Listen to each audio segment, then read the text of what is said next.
अभी हम लोग 2 चैप्टर करवा चुके हैं आपको माथुर सर क्लासेस में और टैक्स का, और अब हम लोग सैलरी करने जा रहे हैं।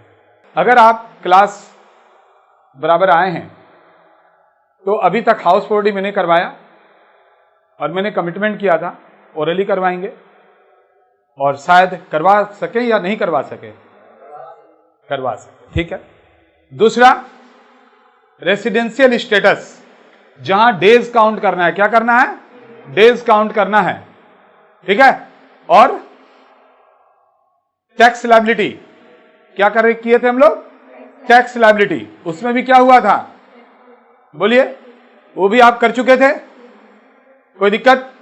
तो हम लोग आपसे बात कर रहे थे कि अभी तक हम लोगों ने जो 2 चैप्टर किया टैक्स का, तो 2 ही चैप्टर आप बोल रहे हैं कि ओरली हो गया। एक टॉपिक हम लोग किए थे टैक्स लायबिलिटी, इनकम वाला बात, इंडिया वाला बात, वो भी हो गया। सैलरी आपके जो डायरेक्ट टैक्स हैं सबसे बड़ा चैप्टर है, क्योंकि इसमें बहुत सारे टॉपिक्स हैं। अगर आप ये सोचते हो कि सैलरी का मतलब कि 1 महीना कहीं पर काम किए और चंद रुपये आपके हाथ में रख दिए, उसको सैलरी नहीं बोला जाता है, उसको सौदा बोला जाता है। यस, उसको सैलरी कैसे बोलेंगे,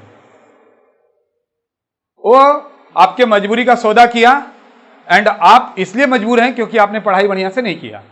अगर आप में क्वालिटी होता तो आप इतने मजबूर नहीं होते। तो हम यही बात यहां पर डिस्कस करने वाले हैं कि सैलरी का मतलब क्या होता है। सैलरी का मतलब इतने कुछ होते हैं। सैलरी स्लिप जब आप देखेंगे उसमें इतने घर होते हैं कि सभी घर में कुछ ना कुछ रुपया रहता है, और जब उसको एक्युमुलेट किया जाता है तो जो रुपया बन के आता है, जो सैलरी बन के आता है, उसको देखने से लगता है वाह, मुंह से निकलता है वाह। तो वो सैलरी आप पढ़ने जा रहे हैं। मैं वो सैलरी नहीं पढ़ा रहा हूं, वो चंद रुपये वाले सैलरी में नहीं पढ़ा रहा हूं। तो सैलरी का मतलब क्या होता है आप भी थोड़ा समझ लो। सैलरी का मतलब क्या होता है, सैलरी का मतलब क्या होता है, तो आप देखेंगे मैंने अभी ABC लिखा, D लिखना बाकी है। आप बोलेंगे सर ये अलग अलग क्यों किए, इसके पीछे रीजन है, अभी अपने आप समझ जाएंगे अलग अलग क्यों किए। ए में जो लिखा गया है ये पर मंथ में सिर्फ इंटू करना है। जैसे बेसिक सैलरी, अगर आपका बेसिक सैलरी 25,000 पर मंथ है तो 25,000 इंटू 12, ठीक है। तो ये जो ए में है इंटू 12 करना है, या अगर एनएम में दिया हुआ है, एनुअल दिया हुआ है, तो एज इट इज रख देना है। एडवांस सैलरी, अगर मान लीजिए आपने 1 मंथ का एडवांस सैलरी लिया तो वो भी डायरेक्ट हम लोग 1 मंथ का लिखेंगे। एरियर ऑफ सैलरी, अगर कोई सैलरी बाकी है और आपको मिला तो उसको भी हम लोग लिख देंगे। जब इंसान रिटायर्ड होता है तो उसको पेंशन मिलता है। अब ये मत सोच लेना कि कोई भी अगर रिटायर्ड होगा तो उसको पेंशन मिलेगा। अगर आप बोलेंगे सर इसका मतलब किसको मिलता है, जो पेंशन ऑप्ट करता है। अगर आप पेंशन ऑप्ट करते हैं तो आफ्टर रिटायरमेंट आपको पेंशन मिलता है। तो आप सोचेंगे सर बहुत बढ़िया बात हुआ, काम करो तो सैलरी और रिटायर करो तो पेंशन। देखेंगे जी, अभी मैंने आपको एक बात बताया था, कॉमर्स में फ्री में कुछ नहीं मिलता है। इसका मतलब ये मत सोचना कि जो इंसान को पेंशन मिल रहा है उसको फ्री में मिल रहा है। आज वो गलतफहमी भी आपका दूर हो जाएगा जब हम आपको यहां पर पेंशन पढ़ाएंगे। तो अभी ये समझो, जब इंसान रिटायर होता है तो उसको पेंशन मिलता है। डियरनेस अलाउंस, DP, महंगाई भत्ता, यानी अगर आप प्राइवेट लिमिटेड कंपनी में काम करते हैं, सेमी गवर्नमेंट या गवर्नमेंट कंपनी में काम करते हैं, स्टेट गवर्नमेंट में अगर काम करते हैं, तब अगर महंगाई बढ़ता है तो आपको चिंता नहीं करना है, आपको सिर्फ काम करना है, वर्क, सिर्फ वर्क करो। कंपनी आपके लिए सोच लेगा कि क्या चीज का दाम बढ़ा है, आपको कंपनसेट कर देगा, वो है महंगाई भत्ता, डियरनेस अलाउंस। बीच बीच में सुनते होंगे कि सेंट्रल गवर्नमेंट ने 2% बढ़ा दिया और आप 2 झंडा लेके निकलते हैं, महंगाई कम करो। ये नहीं बोलते कि हम काम करके पैसा इतना जनरेट करेंगे कि महंगाई बढ़ जाए, कोई दिक्कत का बात नहीं है, हम खरीद सकते हैं। ये नहीं करेंगे। आपको चाहिए महंगाई कम, अरे अभी भी बहुत सस्ता है, आप तो कितने चावल, कितने आटा और कितने रोटी फेंक देते हो, असल उसका कीमत कहां जानते हो? आपने कभी एक दाना उगा के देखा है, या फिर आप उगाते हुए देखे हैं? नहीं, क्योंकि आप मेट्रो सिटी में रहते हैं, कलकत्ता जैसे जगह में आपको क्या पता है, सिर्फ आप सामान को फेंकने जानते हैं। डियरनेस अलाउंस, उसी को बोला जाता है महंगाई भत्ता। बोनस, कमीशन, फी, अगर किसी तरह का बोनस है, कमीशन है, तो वो परसेंट में रहेगा कि आपको कमीशन मिल रहा है 1%, बोनस मिल रहा है 1 मंथ का, 2 मंथ का, तो वो सारे के सारे हम लोग लिख देते हैं, टैक्सेबल होते हैं। सिटी कंपनसेंट्री अलाउंस, CCA, बहुत सारे चीज इसमें ऐसे मिलेंगे जो पहली बार आप सुनेंगे, क्योंकि आप सिर्फ सैलरी सुने हैं, और सैलरी का मतलब भी आपका कॉन्सेप्ट बहुत नेरो था, वाइड नहीं था, नेरो, कि हम कहीं पर जाएंगे काम करने के लिए, मेरे को 1 महीना हो जाने के बाद पैसा मिलेगा, that is salary. City compensatory allowance, CCA, CCA का मतलब क्या होता है? अगर आप किसी कंपनी में काम करते हो, तो मान लीजिए आप ABC लिमिटेड में, लिख कर दिखाता हूं, ABC लिमिटेड में काम कर रहे हो, और ABC लिमिटेड सिर्फ कोलकाता में रहेगा ऐसा तो बात नहीं है, छोटे शहर में भी रह सकते हैं, बड़े शहर में भी रह सकते हैं, दिल्ली में भी होगा, बॉम्बे में भी होगा, मतलब पूरा इंडिया में फैला रहेगा। अगर मल्टीनेशनल कंपनी है तो अदर कंट्री में भी वो प्रेजेंट करेगा। तो मान लीजिए सिटी कंपनसेटरी अलाउंस का मतलब होता है आप अभी कलकत्ता में हो, और अगर आपका ट्रांसफर मुंबई कर दिया जाए, तो आप कंपनी को क्या बोलेंगे कि कलकत्ता में मुंबई से चीप है, यहां पर रहना आसान है, सारे कुछ सस्ता है, बट अगर हम वहां जाएंगे तो मेरा खर्चा बढ़ जाएगा। फिर अभी मैंने क्या बोला, कंपनी क्या बोलता है, वर्क करो ना तुम, अरे बम्बे घुमा रहे हैं तुमको, तुम्हारा सामान कंपनी के पैसे से जाएगा, तुम वहां पर रहोगे, तुम्हारा खर्चा बढ़ जा रहा है, डोंट वरी, तुमको क्या मिलेगा, सिटी कंपनसेटरी अलाउंस, कंपनसेन कर दिया जाएगा, जिसको हम लोग बोलते हैं कंपनसेट कर देना। अगर आप किसी जगह में जा रहे हो, वहां अगर ज्यादा खर्चा है तो कंपनी तुम्हारा सैलरी बढ़ा देगा, जिसका नाम है क्या, CCA। आया समझ में? तो देखिए कंपनी आपके लिए कितना ध्यान रखता है, इसीलिए बोलते हैं कंपनी आपको सोचने के लिए नहीं बोलता है, बोलता है सिर्फ एक ही चीज सोचो, कंपनी कैसे आगे बढ़ेगा, ताकि हम तुम लोग को आगे बढ़ा के लेके जाए। तो ये जो आप 1 to 7 देख रहे हैं, और भी बहुत कुछ होता है, मैंने थोड़ा एग्जांपल लिया, इसको इनटू करना है 12 से, और डायरेक्ट टैक्सेबल पार्ट में लिख देंगे, 3 लाइन खींचेंगे, 2 लाइन खींचेंगे, हम बताएंगे वो सब बात, जो भी हो सबसे लास्ट वाला लाइन में चला जाएगा। बी नंबर में जितने भी हैं, पहला है employer contribution to recognise RPF, recognised provident fund, ठीक है, recognised provident fund, contribution to recognised provident fund in excess of 12% of salary. इसका मतलब क्या हुआ, जब आप कहीं पर भी काम करने के लिए जाते हैं तो आपके जो भी सैलरी होते हैं उसमें से एक सर्टेन परसेंट काट के PF में जमा किया जाता है। क्या चीज में, PF, प्रोविडेंट फंड, ताकि जब आप रिटायर होते हो, रिटायर जब होंगे तो उस समय आपको आपका ही पैसा लमसम मिल जाता है, जिस हिसाब से कटता है उस हिसाब से आपको मिल जाता है। यानी जब आप रिटायर करते हैं तो सुनते होंगे वो रिटायर किया, उसको PF मिला, कितना मिला, तो 30 लाख, 40 लाख, 50 लाख, वो आप ही का पैसा है, वो रिटर्न मिला। तो अगर 12% से ज्यादा कंट्रीब्यूशन अगर कर रहा है, और PF देखेंगे जी, PF ऐसा होता है, प्रोविडेंट फंड रूल है एंड रेगुलेशंस है कि आपके जितना भी PF कटेंगे उतना कंपनी को भी इक्विवेलेंट जमा करना पड़ेगा, ठीक है। अगर मान लीजिए आपका सैलरी 25,000 है, और अगर कंपनी 10% PF काट रहा है, तो 2,500 रुपया काटा पर मंथ, तो 2,500 कंपनी भी जमा करेगा, और आपके नाम पर 5,000 जमा होगा। कितना जमा होगा, 5,000। तो सोच के देखिए, आप जरूर चाहेंगे थोड़ा ज्यादा काट लो, है कि नहीं? तो यही नियम है कि अगर 12% से ज्यादा अगर कटेगा तो वो क्या होगा, इन एक्सेस ऑफ 12% टैक्सेबल हो जाएगा। क्या हो जाएगा, टैक्सेबल हो जाएगा। इसका मतलब अभी ऐसे सोचो, अगर आपके सैलरी 10,000 है, अगर आपके सैलरी 10,000 है और कंपनी ने 10,000 का 15% काट लिया, तो 1,500 काटा पर मंथ, ठीक है, तो 1500 तो कंपनी भी देगा, आपका अपना कंट्रीब्यूशन से मतलब नहीं है। कंपनी ने 12% से ज्यादा काटा, 12% काटना चाहिए तो 10,000 का 12% 1200 होना चाहिए, तो एक्सेस कितना हुआ 3%, तो 3% टैक्सेबल हो जाएगा, 300 रुपया टैक्सेबल हो जाएगा। जो पीएफ आपका जमा होता है, पीएफ का मतलब क्या हुआ, हर मंथ आपका पैसा कंपनी काट रहा है, उसको जमा कर दे रहा है पीएफ डिपार्टमेंट।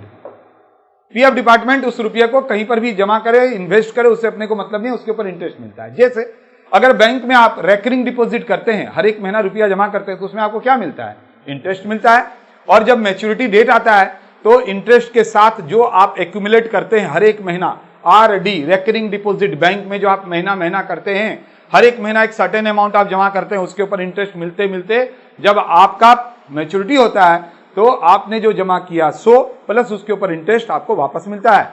तो यहां पर भी वही बात है, जो आपने पीएफ कटाया उसके ऊपर अगर इंटरेस्ट मिल रहा है तो 9.5% से अगर ज्यादा मिल रहा है तो टैक्सेबल होगा, इन एक्सेस ऑफ 9.5%। अब मान लीजिए आपका पीएफ में 1 लाख रुपया जमा हुआ, तो 1 लाख का 9.5% कितना हुआ, 9,500 हुआ ना। लेकिन अगर कंपनी 10% इंटरेस्ट दे रहा है तो कितना हो गया, 10,000, तो 500 रुपया यानी 0.5% टैक्सेबल होगा। मेडिकल अलाउंस में ऐसा कुछ भी नहीं है, जितना मिलेगा टोटल टैक्सेबल हो जाएगा। तो इसको भी डायरेक्ट खाली इंटू करना है, क्या करना है, इंटू करना है। चिल्ड्रन एजुकेशन अलाउंस, अगर आप किसी कंपनी में काम करते हो तो खाली कंपनी नहीं, प्राइवेट लिमिटेड नहीं, बहुत सारे गवर्नमेंट डिपार्टमेंट भी है, सेमी गवर्नमेंट भी है, अंडरटेकिंग भी है, जहां पर आपके बच्चे के पढ़ाई के लिए पैसा देता है।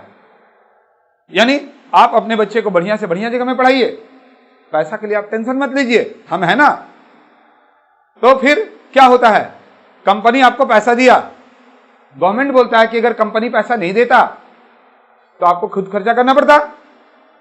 तो कंपनी जो है चाहे जितना भी रुपया दे, गवर्नमेंट बोलता है चिल्ड्रन एजुकेशन अलाउंस एग्जेम्प्ट होगा 100 रुपया पर मंथ पर चाइल्ड, मैक्सिमम 2 चाइल्ड, यानी 100 रुपया में गवर्नमेंट बोलता है कि एजुकेशन हो जाएगा, हमारा गवर्नमेंट बोलता है, इसलिए आपको 100 रुपया छूट देता है। अब देखिए होता क्या है, कंपनी तो भिखमंगा है नहीं जो 100 रुपया देगा।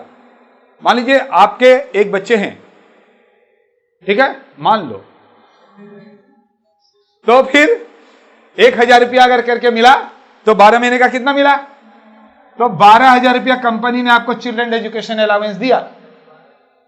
अब गवर्नमेंट क्या बोलता है कि आपको 100 रुपया करके छूट होगा, एक बच्चे के लिए 12,000 दिया तो 1,200 रुपया सिर्फ गवर्नमेंट एग्जेम्प्ट करेगा, छूट करेगा, बाकी 10,800 क्या हो गया, टैक्सेबल हो गया। अब पता नहीं 100 रुपया में कहां पर पढ़ाई होता है, ये नहीं जानते हैं, ये तो गवर्नमेंट बता सकता है, मैं तो नहीं जानता हूं। चिल्ड्रन हॉस्टल अलाउंस, अगर कोई बच्चा हॉस्टल में रहता है, हॉस्टल में भी है ना, बहुत सारे स्कूल होते हैं जो कि हॉस्टल में रखते हैं, पढ़ाते हैं, फिर हॉस्टल में वहीं पर रख लेते हैं और वो लोग वहां पर फिर अपना सब कुछ प्रोवाइड करते हैं। तो जो हॉस्टल में रहता है उसके लिए ज्यादा पैसा खर्चा होता है, स्कूल उससे ज्यादा चार्ज करता है। तो मान लीजिए किसी के बच्चे हॉस्टल में रह रहे हैं और 5,000 छोटा छोटा अमाउंट मान रहे हैं, बढ़िया स्कूल में 5,000 रुपया में 5,000 तो फीस ही होता है जी, तो बोलेगा 5,000 में हम हॉस्टल में रखेंगे, मान लेते हैं, क्या करें, छोटे छोटे अमाउंट हमको मानना पड़ता है। बट सच पूछिए तो ये सब छोटे छोटे अमाउंट हम बोलना नहीं चाहते हैं। छोटा अमाउंट अगर आपको बोलेंगे तो आप भी वैसे ही बनिएगा। मैं नहीं चाहता हूं ये छोटे छोटे अमाउंट बोल के आपको छोटा करें, मैं अपने स्टूडेंट्स को क्या चाहता हूं, बिग। वो 1,000, 5,000, 10,000 नहीं, कहीं पर भी बात करें तो लाख का बात करें मिनिमम। आइए यहां पर ध्यान से देखते हैं, यहां पर एक वर्ड भी मैं नहीं है, मिनिमम। पढ़ाई अगर बढ़िया से करेंगे सारा कुछ पॉसिबल है, ये भी दिमाग में उठा लीजिए। देखेंगे हॉस्टल अलाउंस, अब मान लीजिए किसी कंपनी ने 2,000 रुपया महीना दिया, एक ही बच्चे हैं मान लीजिए, हॉस्टल में रहते हैं, तो 24,000 रुपया कंपनी ने दिया, तो गवर्नमेंट बोलता है 300 रुपया पर मंथ पर चाइल्ड छूट होगा, तो 300 इंटू 12 3,600 रुपया सिर्फ छूट हुआ, बाकी 20,400 क्या हो गया, टैक्सेबल, उसके ऊपर टैक्स देना होगा। ट्रांसपोर्ट अलाउंस पहले छूट मिलता था, बट हमारा जो अभी जहां पर अभी आप पढ़ेंगे, अभी ट्रांसपोर्ट अलाउंस को हटा दिया गया, कोई तरह का एग्जाम्प्ट नहीं है, किसी तरह का छूट नहीं है, जितना मिलेगा डायरेक्ट इनटू कर देंगे। ओके, तो यहां पर आपने क्या देखा, या तो 12 से इंटू करेंगे अगर पर मंथ देगा, और नहीं तो सिंगल अमाउंट हम लोग बाहर करेंगे। और यहां पर आपने क्या देखा, थोड़ा कैलकुलेशन है, थोड़ा कैलकुलेशन है, जितना मिल रहा है, जितना छूट है, टैक्सेबल पार्ट बाहर जाएगा। क्या जाएगा, टैक्सेबल पार्ट, और जिसमें किसी तरह का छूट नहीं है पूरा चला जाएगा। ओके, अब आप सोच रहे हैं अब तो देखेंगे इसमें कैसे ओरली करवाएगा। डोंट वरी, इसको भी ओरली करेंगे हम लोग, लेकिन सिर्फ आप करेंगे और मेरे जो सब्सक्राइबर हैं यानी माथुर सर क्लासेस को जो फॉलो कर रहे हैं वो करेंगे। सबको ही करेगा क्या? आइए सी देखते हैं। आप लोग सर बहुत गंदा एटीट्यूड से बात करते हैं, कोई दिक्कत का बात नहीं है। मेरे जितने सब्सक्राइबर हैं वो ऐसे एटीट्यूड वाला ही है, इसलिए तो धीरे धीरे सब्सक्राइबर बढ़ा, क्योंकि सभी में एटीट्यूड होता नहीं है। आइए इधर में देखते हैं। अब ये जो आपने देखा कि इसमें तो पर मंथ, इसमें तो एक छोटा सा कैलकुलेशन, मेन ये सीखना है। जो सी सीख लिए, सी और डी भी हम बताएंगे, पूरा का पूरा सैलरी आपके अंडर कंट्रोल में रहेगा। देखो, कम्यूटेड पेंशन, कम्यूटेशन पेंशन या कम्यूटेड पेंशन इसको बोलते हैं, कम्यूटेड पेंशन। अभी आपको मैंने बोला जब आप रिटायर होते हैं तो आपको पेंशन मिलता है। आप पेंशन को छोड़ भी सकते हैं, कम्यूट कर सकते हैं। अगर पेंशन छोड़ देंगे या पूरा आप कोई भी एक सर्टेन परसेंट या सर्टेन अमाउंट अगर आप छोड़ते हैं तो उसके बदले में एक लमसम रुपया मिलेगा। तो वो कैसे टैक्सेबल होता है, इस चीजों को आप देखेंगे। तो एक नया चीज आपने सीखा ना, पेंशन अभी तक सीखे थे, और ये पेंशन आप सुनते सुनते अगल बगल में बहुत बार कान में गया कि पेंशन का मतलब होता है जब कोई बंदा रिटायर होता है तो उसको जो पैसा मिलता है पेंशन बोलते हैं। बट जब आप पेंशन कैसे मिलता है ये पूरा अभी अच्छे से आपको बताएंगे, तब आपके दिमाग में जो गलतफहमी है दूर हो जाएगा। डेथ कम रिटायरमेंट ग्रेच्युटी, एक वर्ड आ गया ग्रेच्युटी। ग्रेच्युटी क्या है जब हम आपको पढ़ाएंगे तब बताएंगे। यहां पर हम आपको थोड़ा सा बात बता दें। Private limited company, government company, semi government company, undertaking, कहीं पर भी अगर आप काम करते हो तब आपको जितना दिन काम करते हो हर एक साल के लिए 15 दिन, हर एक साल के लिए 15 दिन जब आप रिटायर करते हो तब आपको जिस दिन रिटायर करते हैं उसके बाद आपको एक लमसम रुपया दिया जाता है जो आपके सैलरी होते हैं उस समय का। तो देखो, मान लीजिए अब हमको आप बताइए, एक साल में 15 दिन मतलब एक साल में आधा महीना है कि नहीं। अब बताओ तो एक इंसान 10 साल काम किया कहीं पर तो उसको कितने महीने का ग्रेच्युटी मिलेगा? 5 महीने का। 10 साल है उसको 10 महीना बोल दो, उसका आधा कर दो, यानी 5 महीने का मिलेगा। कितने महीने का मिलेगा? 5 महीने का मिलेगा। क्योंकि एक साल काम करने से अगर एक साल आप कंप्लीट करते हो तो 15 दिन का सैलरी जब आप रिटायर होते हो तब आपको दिया जाता है। अच्छा बताइए, तो कोई 12 साल काम किया तो 6 महीने का अपना ले लेते हैं। 26 साल काम किया तो यानी मेरा 13 महीने का ग्रेच्युटी गवर्नमेंट के पास, यानी जिसके पास हम काम करते हैं, जमा हो चुका है। अब आज का जो मेरा सैलरी है इंटू 13 मिल जाएगा। समझ में आ गया? आप बोलेंगे सर प्राइवेट में काम करेंगे तो सॉल्ट लेक में, बड़ा बाजार में, बोले आप जब आप रिटायर करेंगे तो आपका पैसा रख लेगा। आइए आगे बढ़ते हैं। समझ में आया ग्रेच्युटी? इसीलिए बोले बढ़िया, अगर नहीं बढ़िया से पढ़ोगे, छोड़ो गवर्नमेंट जॉब का बात हम नहीं बोल रहे हैं, अगर आप प्राइवेट जॉब में भी जाते हो, प्राइवेट जॉब में भी अगर जाते हो तो आपके लिए ग्रेच्युटी मिलेगा ना, है कि नहीं?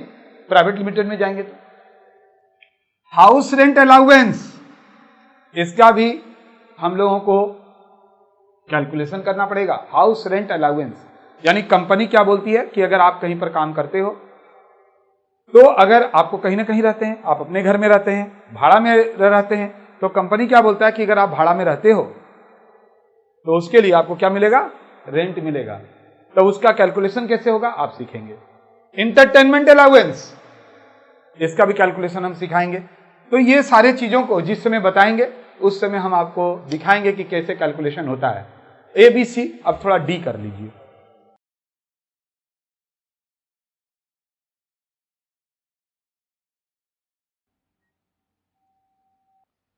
D नंबर जो है परक्यूजिस्ट in lieu of salary, salary के अलावे। अब आप सोच रहे होंगे सैलरी तो मिल ही रहा है, फिर सैलरी के अलावे और क्या मिलेगा।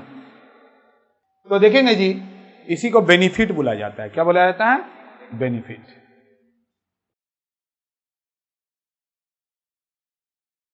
जो आपके हाथ में नहीं मिलता है, सैलरी आपके हाथ में मिलता है, ठीक है, but perquisite in lieu of salary वो आपके हाथ में नहीं मिलता है। जैसे मान लीजिए आप कंपनी में, अगर किसी कंपनी में ज्वाइन करने के लिए जाते हैं तो आप कंपनी आपको बोलता है कि आपका सैलरी इतना रुपया है, प्लस आपको फैसिलिटीज भी दिया जा रहा है। क्या क्या फैसिलिटीज दिया जा रहा है, तो रहने के लिए क्वार्टर दिया जा रहा है, पहला फैसिलिटीज हो गया ना।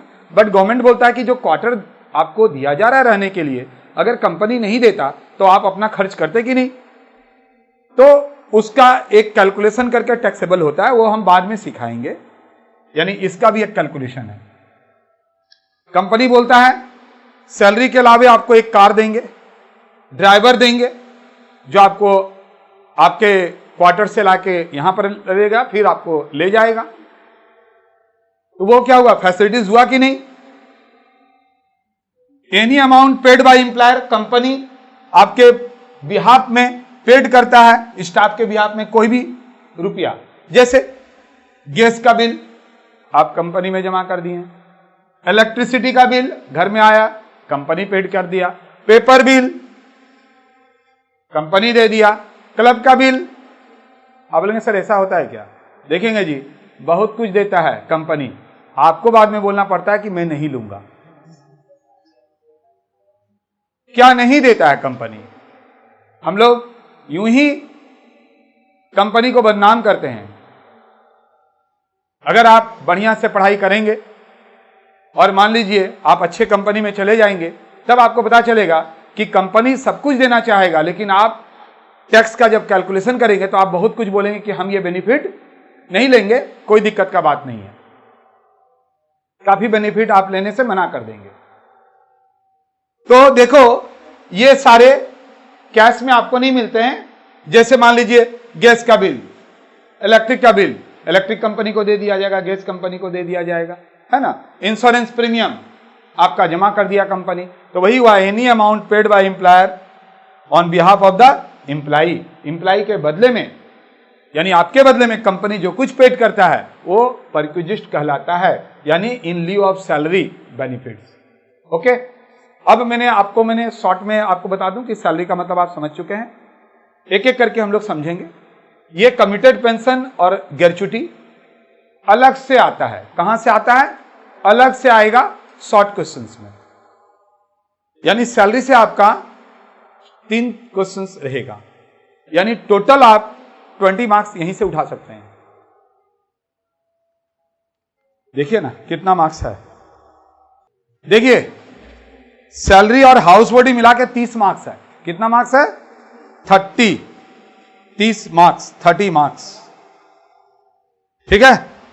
तो चलिए कोई दिक्कत नहीं, 30 मार्क्स है तो हम लोग 30 मार्क्स के लिए काम कर रहे हैं, जिसमें 20 मार्क्स इससे रहेगा सैलरी से, यानी सिर्फ सैलरी और हाउस बॉडी, वही स्टेप 1 स्टेप 2, और ये कर लेने से ही 30 मार्क्स यानी पासिंग मार्क्स, ये 2 चैप्टर खाली देगा आपको।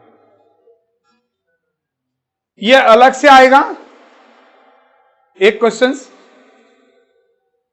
और ये जो हाउस रेंट अलाउंस है और फर्निश अनफर्निश बड़ा जो सवाल रहेगा उसमें रहेगा। ऐसा क्यों होता है, जब इंसान रिटायर करेगा तभी ना उसको पेंशन मिलेगा, ग्रेच्युटी मिलेगा। लेकिन अगर इन कंटिन्यू अगर वो अपना काम कर रहा है, कंटिन्यू जो है सो अगर वो वर्क कर रहा है, तो उसको हर वक्त क्या मिलेगा? House rent allowance. अगर वो क्वार्टर नहीं लेगा तो, और क्वार्टर अगर लेगा तो फर्निश अनफर्निश एकोमोडेशन मिलेगा, क्वार्टर मिलेगा। क्वार्टर नहीं लेगा तो उसके बदले में उसको रुपया मिलेगा। बट दोनों में कुछ ना कुछ तो मिलेगा ही मिलेगा। आप बोलेंगे सर अगर हम अपना घर में रहते हैं तो कोई दिक्कत नहीं, आपको हाउस रेंट अलाउंस मिलेगा, फिर भी मिलेगा, क्योंकि उसको लेना देना नहीं कि आप अपने घर में रह रहे हैं, आपको वो चीज जोड़ के मिल जाएगा। आप अगर अपने घर पे रहते हैं तो आपने कुछ भी रुपया खर्च नहीं किया, पूरा टैक्सेबल हो जाएगा। और अगर आप भाड़ा के घर में रहते हैं तो जितना अपने भाड़ा दिया कैलकुलेशन है, उसके बाद जो बचा हुआ रहेगा तब टैक्सेबल होगा। ठीक है, तो देखिए इसमें 4 चीज सीखना बहुत जरूरी है, 1 2 3 4। ये जो 4 सीख लेगा उसका शॉर्ट क्वेश्चन भी पूरा स्ट्रांग हो जाएगा और इधर भी स्ट्रांग हो जाएगा। हेडिंग दीजिए कम्यूटेड पेंशन।